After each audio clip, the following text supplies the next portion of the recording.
1. When I was 18, 16 years ago now, I got my first job and found a room in a basement suite, so I could move out of my parents' house.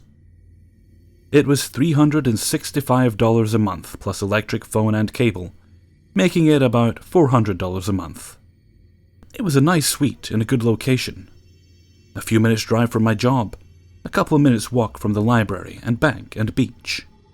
There were 2 small bedrooms and 1 large bedroom, which was equal to the 2 smaller ones combined. The guy that was living there already had the 2 small rooms, one as his bedroom and the other as his home office and equipment room. He had his own little yard care business. We each kept to ourselves and the suite stayed pretty clean, except quite frequently he wouldn't do dishes at all. I would just do them when I did mine. But then he'd actually get mad and leave passive-aggressive notes for me because I did such a terrible job at washing stuff. But it was just the orange staining left over on Tupperware that won't wash off. One day the caller ID history on the cordless phone was erased. I guess it was a glitch or something, but he blamed me and said I deliberately erased everything. He then reversed the only phone jack in the suite, so that it was on the inside of his storage office, and then locked the phone in there so that I was unable to use it. This was long before cell phones were common, plus there was no service in the area anyway. I missed many calls from work asking me to take over shifts that I would have liked to have taken, and even a few from the assistant manager informing me that they gave me a shift, but I would no call no show since I didn't actually know about it. He also put his TV in his room so that I couldn't watch it. I didn't have my own as I preferred to pay for an internet connection on my shitty computer. I also had a feeling that he was going into my room while I was at work, so I put a locking knob on my door. One day I came home with a bunch of dry grocery goods, so I went straight to my room with them.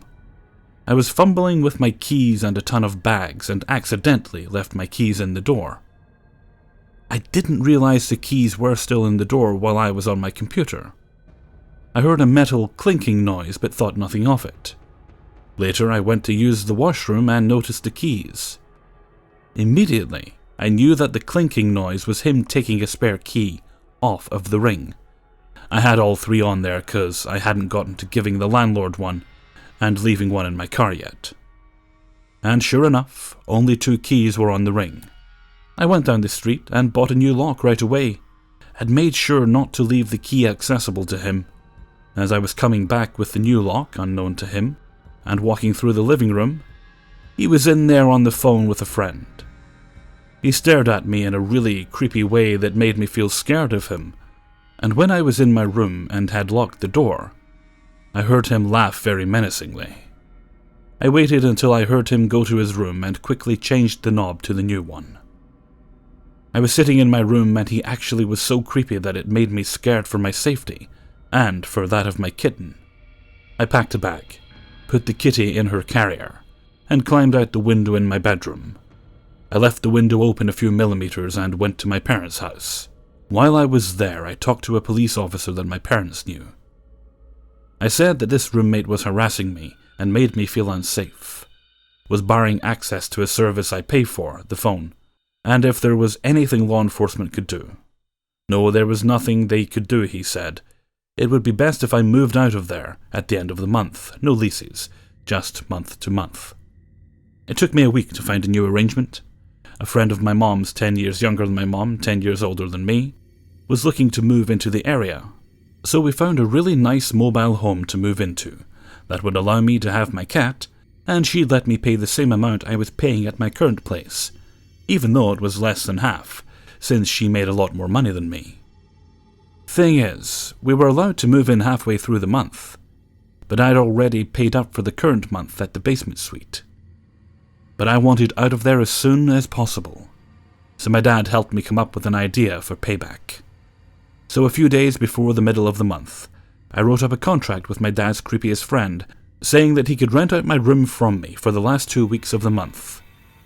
We went to the suite and loaded up the truck full of my stuff, all the non-furniture, and moved it to the new place. I left the window in my room open a little still, and locked the door to my room, I spent that night in my parents' house again. In the morning we went back over to the suite to get the furniture, only to find that the roommate had put some of it out on the lawn.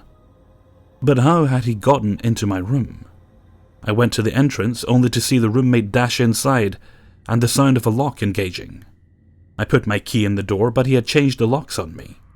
He wasn't allowed to do that. I still had a legal right to be there. I said to my dad, we can still get in. I left my window open a bit.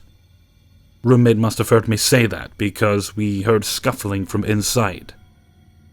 I rounded the side of the house to the window at ground level, but the scuffling had been the roommate rushing into my room and slamming it closed and locking it.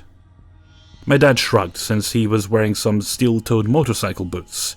He kicked the window. We cleared enough space for me to open the window and shimmy inside. Told my dad to go to the front door, and I'd let him in. After turning around, I saw how the roommate had entered my room. When the suite was made, the walls were apparently just cheapboard panels. No wonder I could so easily hear him and a girlfriend having sex. And he was easily able to take a panel out and get in. He'd run to his storage room and locked himself in when he'd heard the glass breaking. I let my dad in, and we'd removed the rest of my stuff. Now, to scare the guy, while the creepy friend came in and set up his sleeping bag in my room and whatnot, we called all of my parents' friends to come by for a party. What is so scary about that? Well, my parents are bikers. They both ride Harley-Davidsons. Though they and all their friends are members of a very nice organization that helps injured cyclists and children and does not engage in crime like other clubs. They are heavily tattooed, tough-looking, wear leather, etc. We filled the house with these scary-looking people and played loud rock music, drank beer, and had a ton of fun. Meanwhile, the roommate is cowering in his storage room, scared out of his skull. Since that was the room with the phone, he called 911. Police showed up at the door, thinking that a bunch of random people had broken into the house and were fucking the place up. I came to the door and was like, "Hi, I live here," showed proof. "And these are my parents and their friends. This is all cool." The police agreed. Roommate felt brave enough to come out of his room, that had no window to escape from, by the way, once the police arrived. He went into a screaming rage about the party and tried to get everyone kicked out. Police were like, "Sorry, can't do anything about this, bye," and they left. Roommate was instantly afraid again and ran back to his room and locked the door. Everyone laughed and mocked him through the door. Party went on all night. Thankfully, the music did not disturb the two other units in the house. The next day, everyone had left. The roommate tried claiming that I never paid rent that month, and that is why he changed the locks and that I wasn't allowed to be there.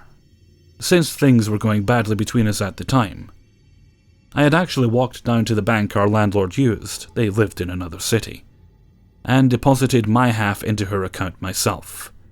I had a receipt and everything.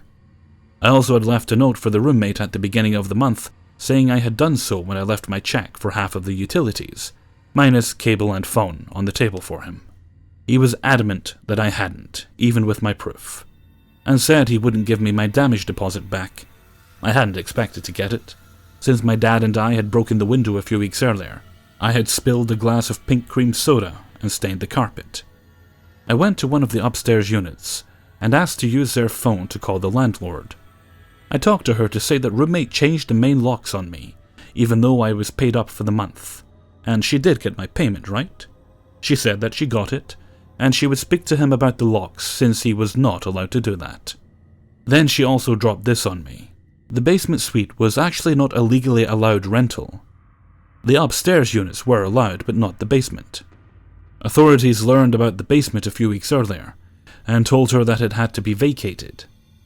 She had given the roommate like 2 months' notice, and he never told me. Had this not happened, I would have been very surprised at the end of the month. She ended up refunding my deposit despite the damage I had done. And to this day, whenever the roommate sees my dad, he gets scared and runs off as fast as he can. I moved an hour away, and haven't seen him since the day after the party, 16 years ago. While I had been living with him, I learned that his baby mama is a big girl like me, and he was abusive to her. Like in the "no one else could ever want you, so you are lucky that I want to be with you" kind. He thought he could control me like he did her, but I think I showed him. 2. My lease is finally up in the next month and some. The past year has been pretty bad, not because my roommates are awful human beings, but more because they're just immature and we have very incompatible lifestyles. The past year has taken quite the toll on my mental health, mainly in the form of sleep deprivation.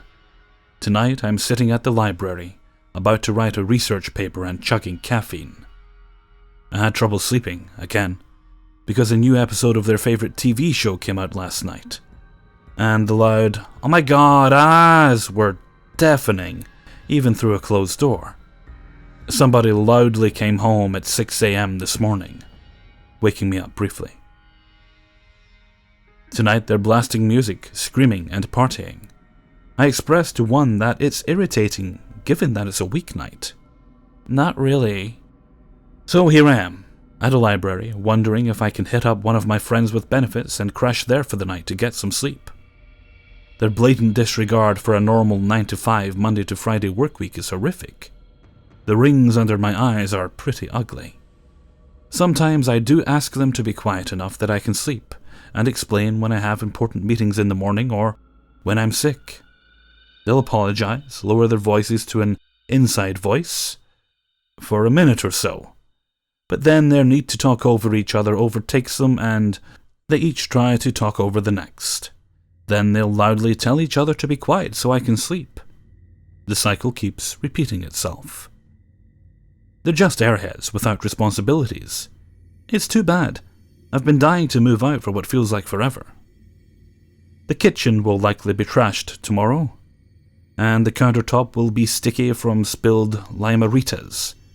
That's one of the benefits of those little yogurt cups. When the kitchen is trashed, either from parties, cooking adventures, or multiple unclean spills, I can always have a yogurt cup for breakfast instead of fighting for enough space on the stove amongst the dirty pans to heat up an egg. I'm not even mad. I'm just resigned and exhausted. I needed to get stuff off my chest before I do something petty. I'm depressed. I have been. I need sleep. I feel so isolated, surrounded by people who are painfully ignorant of anything, even remotely related to my interests.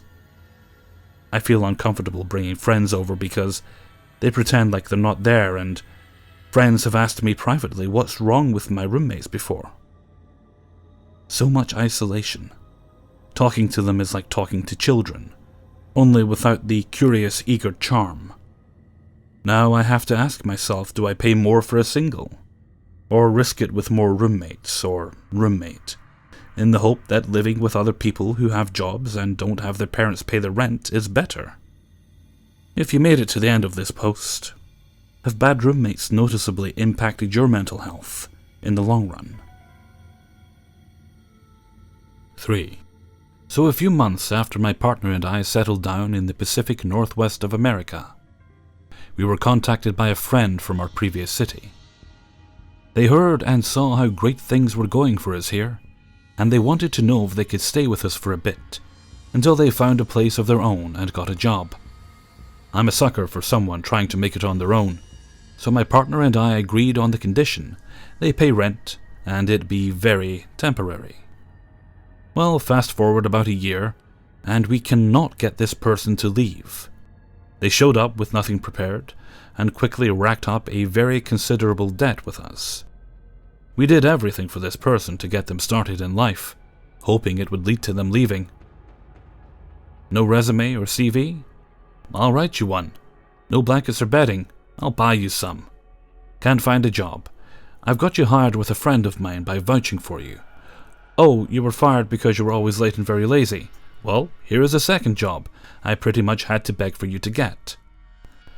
But even with a job and amenities, this person still wouldn't leave. They got out of debt with us for the most part, and pay their share of the rent and utilities, but this is a small apartment and none of this was supposed to be permanent. Plus, you never really know someone until you live with them, and this person was not only gross but selfish and manipulative, and more than happy to go on a rant about how this or that group is just whining and needs to get over it. So we decide that if they won't leave, we will. The lease was ending in December, and we would just go, and they would have to find their own place since they didn't make enough to stay there on their own. Perfect plan. We told them this in August, which gave them 5 months to pack and find a new place. Few months of my partner and I saving and scrimping, since affording a new place around here is pretty pricey. Yet our roommate seems to be spending more than ever. It is now October, and they come into our bedroom and ask where we are looking for a new place.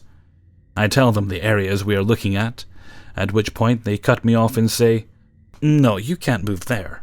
I look at them for a second in shock and ask, why? They tell me they can't commute from there. I ask, why would how you get to make a difference in where we move? They say, well, I can't afford a new place, so you have to take me with you. It was at this point the rage began. The entitlement of this person. The gall. But there wasn't so much we could do as we were illegally subletting to them, since this was all supposed to be temporary. And we knew they would get us kicked out and banned from any apartment we applied to, if they decided to tell the landlord they had been living with us.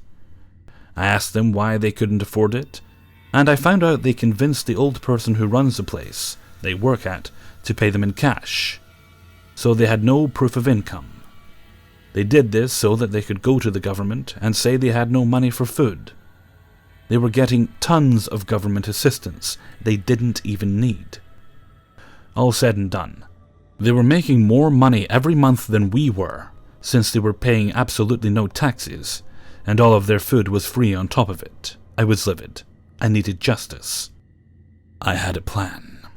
Our lease was indeed ending at the end of the year, and we had been looking long and hard for a new place.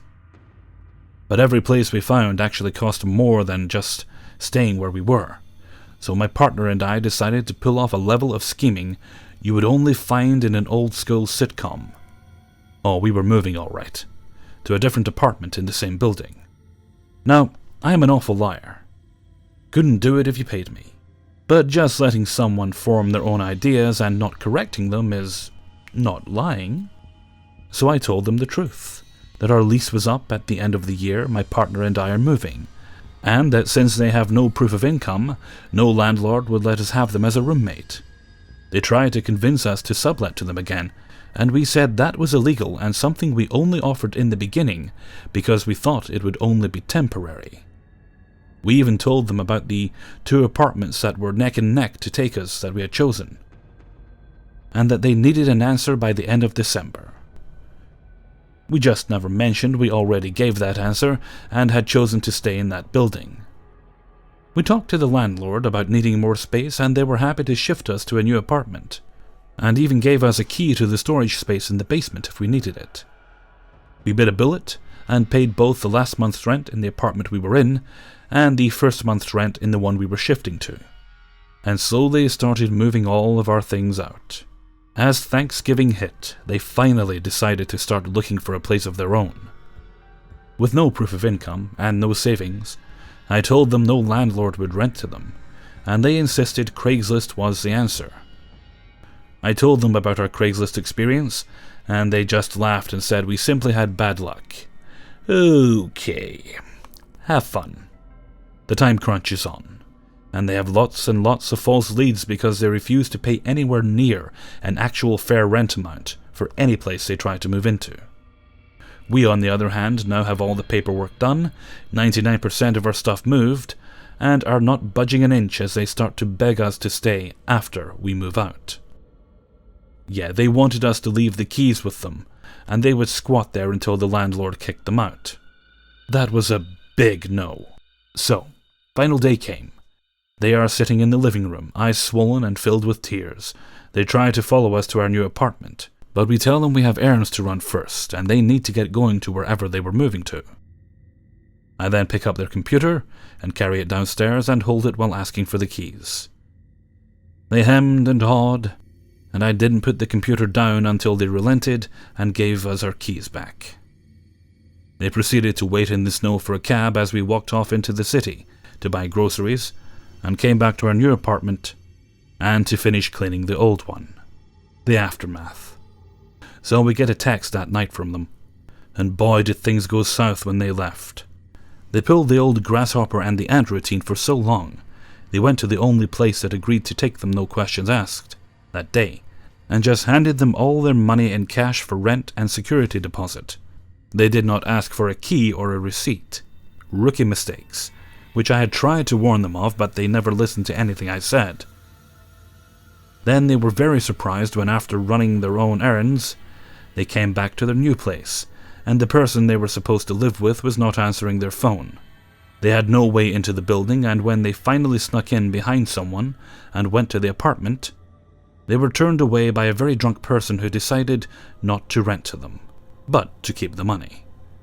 They called the cops and got back all the money that this person did not already spend. Then they had to spend about a week bouncing around Airbnb until they landed in a grungy basement that met none of their requirements and had no privacy. We are loving our new freedom and the new apartment, and we are not sorry. Hey everyone, Hellfreezer here, and thank you very much for listening to my Bad Roommates video. Now I know some of you were expecting a TIFU this week. Unfortunately, for the past 2 weeks I just haven't been able to make it happen. I've got feelers out, I've sent a bunch of messages for older stories, so those might take a bit of time to get responses for, because, you know, if they've been posted a while ago, people may not check their accounts as much. But hopefully that'll get something in place for next week. But that being said, I do hope you enjoyed the Bad Roommates video. I think we got a nice little blending of different types of roommates. Some just bad people, others kind of oblivious, like those unfortunate folks in story number 2. I wonder if it was iZombie that we're watching, because that just came out. Anyway, that's not really important. Okay, so I'm going to head off for now. I'm going to continue working on the weekends videos. Going to make sure I take enough care on the weekends videos so I don't have to delete and fix anything. And I hope you guys have a nice weekend yourself. I currently have no plans, but I'm sure I will come up with something to keep me amused. And with that, I'm going to head off for now. So until next time, thank you very much for listening, and take very good care of yourselves.